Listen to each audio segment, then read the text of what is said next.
Surat diamond બુર્સને લઈને એક ખૂબ જ મહત્વપૂર્ણ બેઠક આદરણીય રાજ્યસભાના સાંસદ શ્રી ગોવિંદભાઈ ઢોલકિયા, મહત્વના આગેવાનો, હીરા બજારના વેપારીઓ, સૌ બ્રોકર મિત્રો, સૌ મેન્યુફેક્ચરર, રફના વેપારીઓ અને સીવીડીના વેપારી, આ બધા જ વેપારીઓ સાથે મળીને એક મહત્વપૂર્ણ બેઠક રાખવામાં આવી હતી. સૌ વેપારીઓએ સાથે મળીને નક્કી કર્યું છે કે મહાસુદ પાંચમ એટલે કે 23મી જાન્યુઆરીએ ખૂબ મોટા પાયે સૌ વેપારીઓ સાથે મળીને મહિધરપુરા અને બીજી ઓફિસો બંધ કરીને સુરત ડાયમંડ બુર્સ ખાતેની પોતાની ઓફિસમાં એ લોકાર્પણ કરશે, મુહૂર્ત કરશે અને જે દુનિયાનું સૌથી મોટું કોમર્શિયલ સેન્ટર બનાવ્યું છે,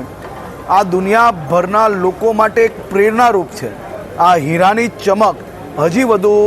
ચમકી શકે તે માટે સુરત ડાયમંડ બુર્સમાં આવનારા દિવસોમાં ખૂબ મોટા પાયે ઓફિસો સાથે ખોલવાનું પ્લાનિંગ થઈ રહ્યું છે.